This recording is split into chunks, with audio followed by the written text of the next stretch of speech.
어머니, 이 박스들이 뭐예요? 왜 집안이 이렇게 텅 비어 있어요?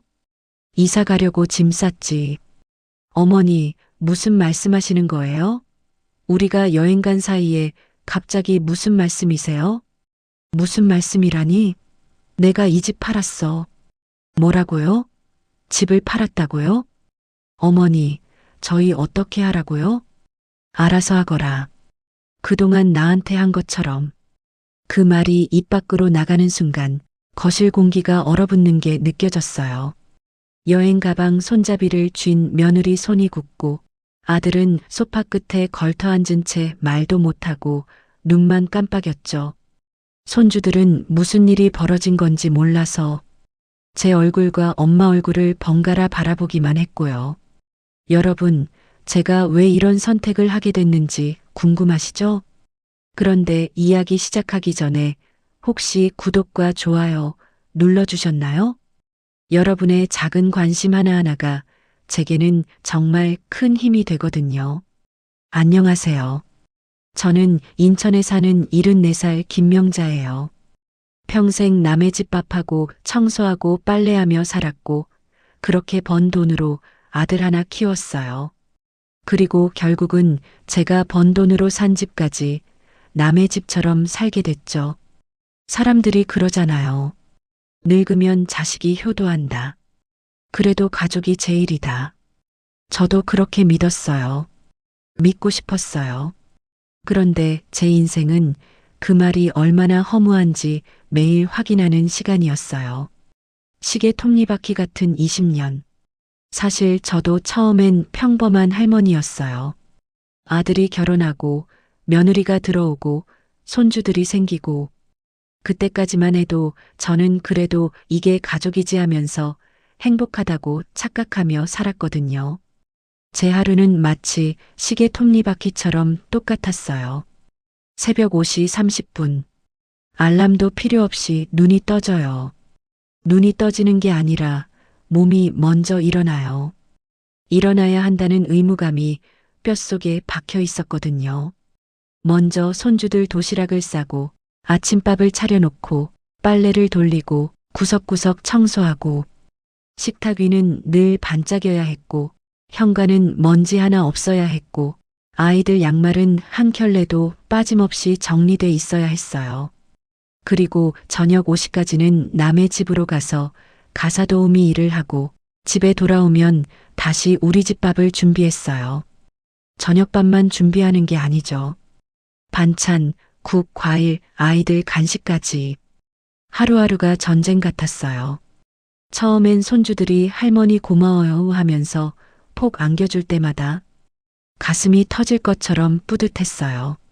아, 내가 이 가족에게 꼭 필요한 사람이구나.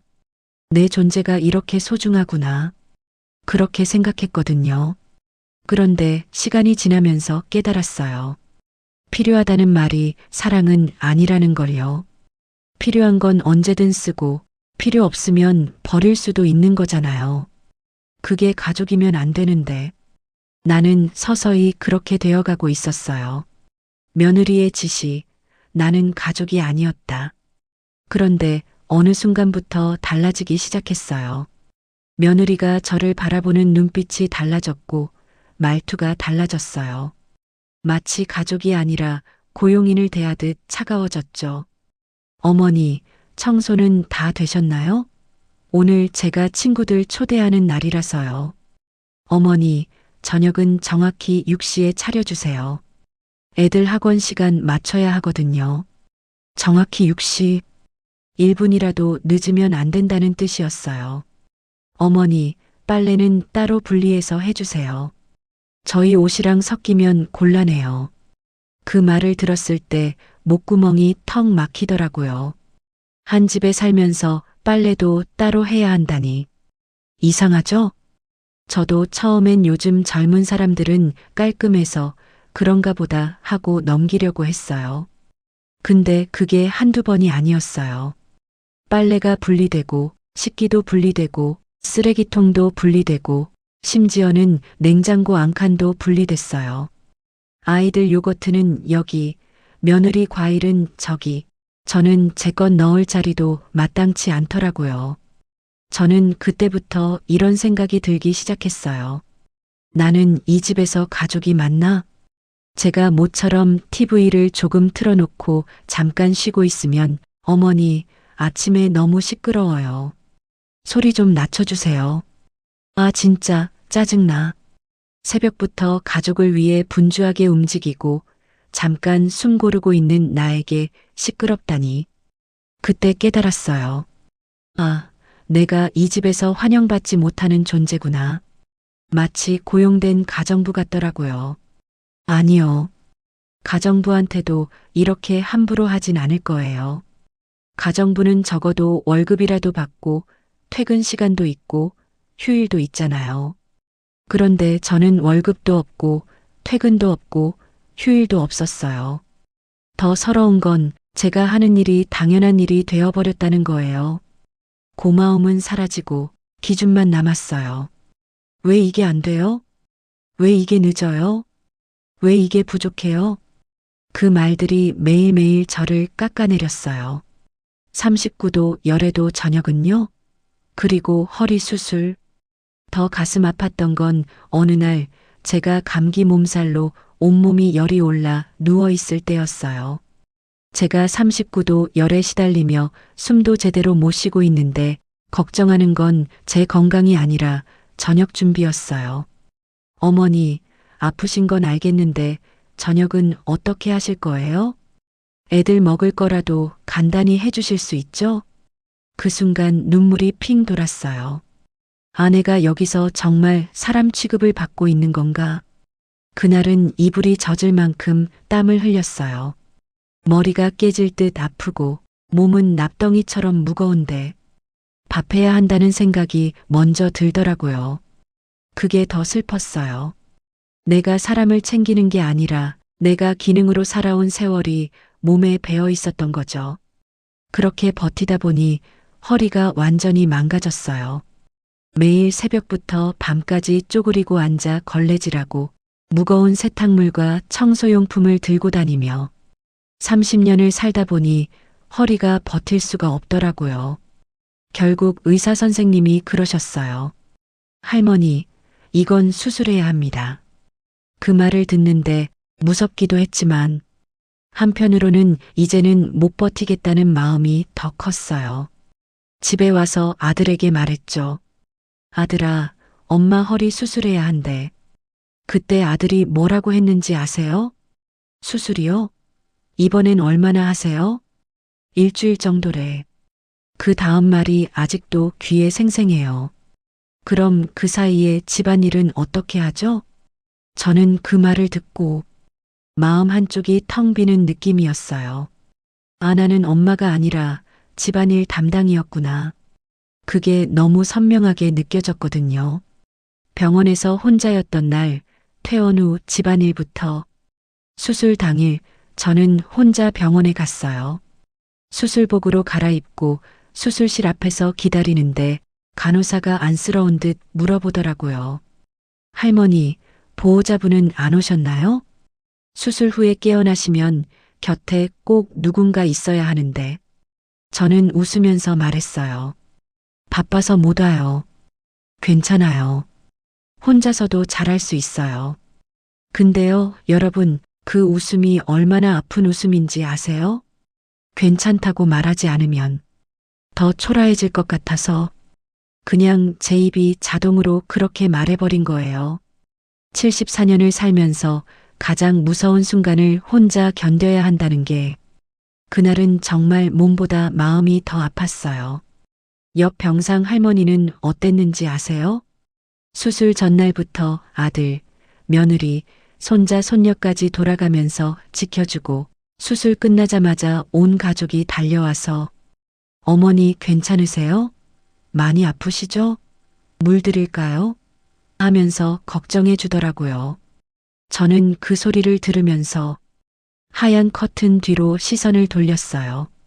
부럽기도 했고 서럽기도 했고 무엇보다 나는 왜 이렇게 됐을까가 목을 죄었어요. 저는 마취에서 깨어났을 때도 텅 빈 병실에 혼자였거든요. 물 한 모금 달라고 할 사람도 손 한 번 잡아줄 사람도 없었어요. 하얀 천장만 바라보며 아, 내가 정말 이 세상에 혼자구나 하는 생각에 눈물이 뚝뚝 떨어졌어요. 퇴원할 때도 마찬가지였어요.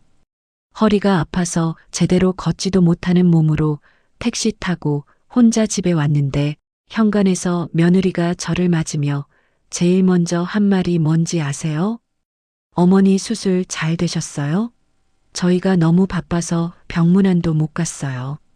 그런데 내일부터 집안일 가능하실지요? 그 순간 가슴이 무너져 내렸어요. 제가 사람으로 돌아온 게 아니라 다시 기능을 켜러 돌아온 느낌이었어요. 요양원 대화, 그리고 가족여행의 비수. 제가 말했죠. 의사가 한 달은 무리하지 말라 했어. 그랬더니 며느리가 이렇게 말하더라고요. 그럼 한 달 동안 저희가 어떻게 해요? 파출부라도 불러야 하나? 돈도 많이 들 텐데. 그 말을 듣는데 속에서 뭔가가 뚝 끊어졌어요. 며느리는 파출부 비용이 아까웠던 거예요. 시어머니가 수술했는데도요. 그날 밤 제가 화장실 가려다 거실에서 나오는 대화를 우연히 들었어요. 아들과 며느리가 둘이서 조용히 얘기하고 있더라고요. 여보, 어머니 때문에 우리 생활이 너무 제약받는 것 같아. 친구들도 마음대로 못 부르고 우리끼리 외식도 눈치 보이고 어머니가 자꾸 간섭하시잖아. 간섭이요? 손주들 숙제 도와주고 아픈 날 죽 끓여주고 생일 때 미역국 끓여주는 게 간섭이었나요? 아들이 작게 대답했어요. 좀 그렇긴 하지. 그 다음 며느리 말이 제 심장을 찢어놨어요. 솔직히 어머니 없으면 우리가 훨씬 자유로울 텐데. 요양원은 어떨까? 요즘 좋은 곳 많다던데. 그 순간 다리에 힘이 풀려서 벽에 기대지 않으면 서 있을 수가 없었어요.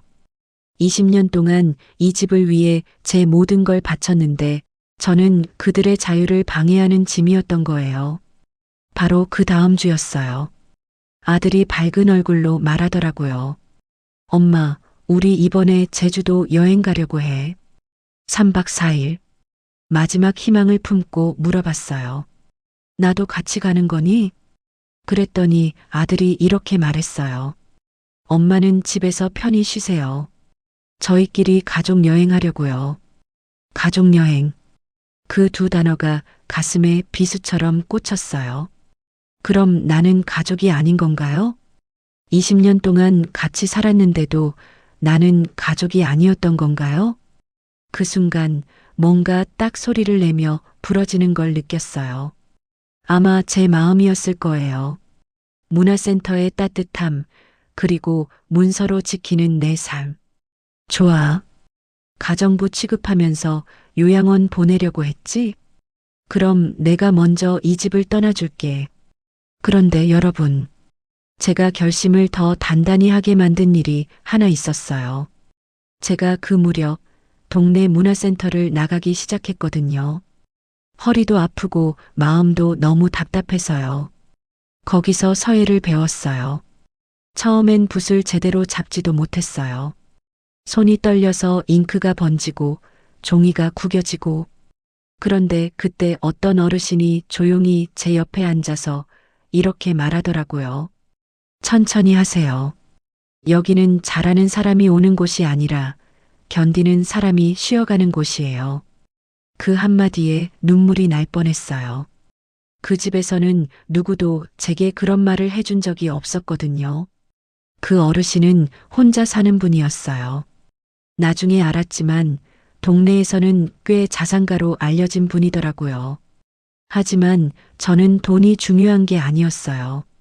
그냥 나를 사람으로 대해주는 그 태도가 너무 고마웠어요. 그런데 문화센터 행사 날 며느리가 거기까지 찾아왔어요. 제가 사람들 앞에서 웃고 있는 게 불편했나 봐요. 어머니, 이런 데 다닐 시간 있으면 집안일부터 제대로 하셔야죠. 애들 픽업은요? 오늘도 제가 해야 해요? 사람들이 다 듣고 있는데도요. 그 순간 저는 너무 창피해서 고개를 들 수가 없었어요. 그때 그 자상가 어르신이 조용히 한마디 하셨어요. 어르신을 그렇게 말씀하지 마세요. 가족이면 사람 대접부터 하셔야죠. 그 말에 며느리 얼굴이 굳더라고요. 그리고 제 가슴은 이상하게 뜨거워졌어요. 누군가가 처음으로 내 편을 들어준 거였으니까요. 그날 이후 저는 생각했어요. 만약 내가 진짜 아프면, 내가 의식이 없으면, 저 사람들이 나를 정말 요양원으로 보내버리면, 그래서 저는 준비했어요. 이번엔 감정이 아니라 문서로. 문화센터 어르신이 변호사를 소개해줬어요. 저는 거기서 생전 처음으로 후견이라는 말을 들었고, 의료 결정 위임이라는 것도 알게 됐고, 신탁이라는 제도도 처음 접했어요. 쉽게 말하면 이거였어요. 내 인생의 마지막 결정권을 내가 지키는 것. 누군가 내 의사와 상관없이 내 삶을 정리하지 못하게 하는 것.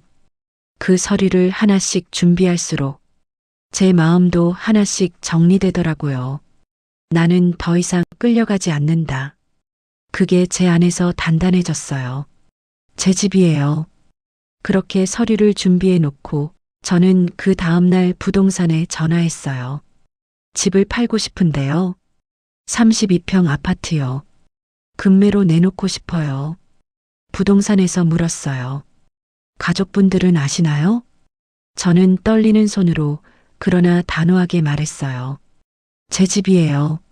제가 알아서 해요.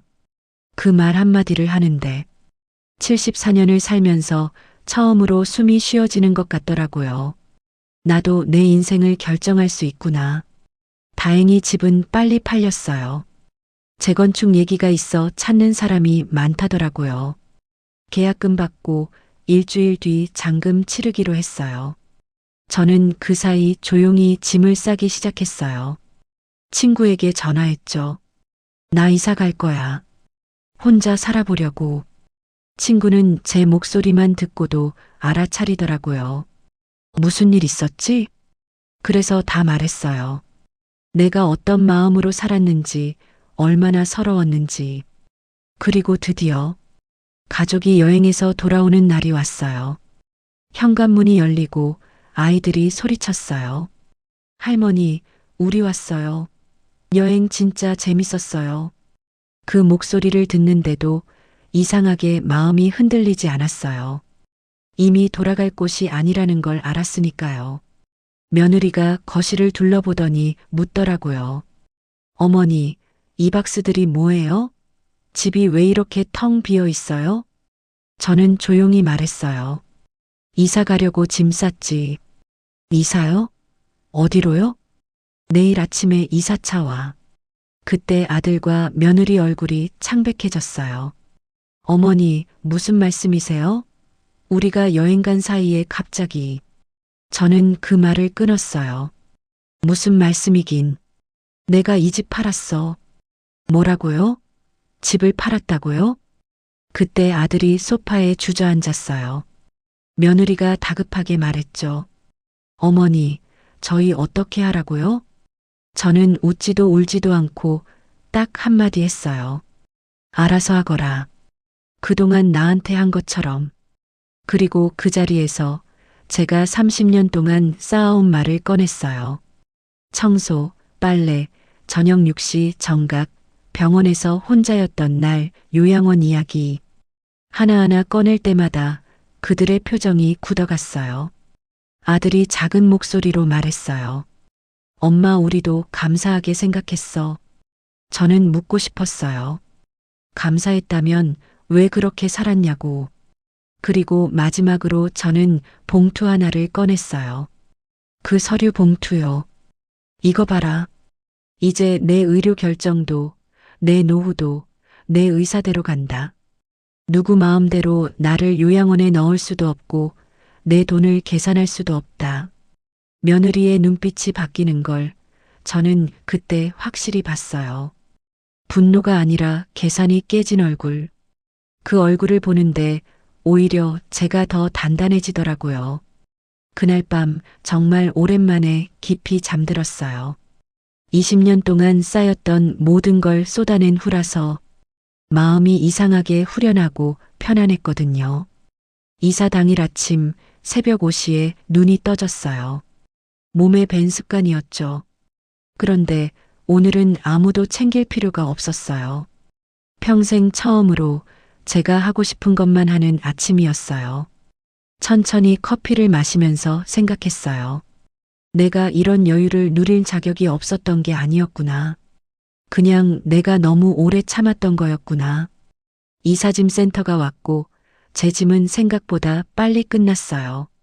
한 아저씨가 놀라며 말하더라고요. 할머니, 짐이 참 적으시네요.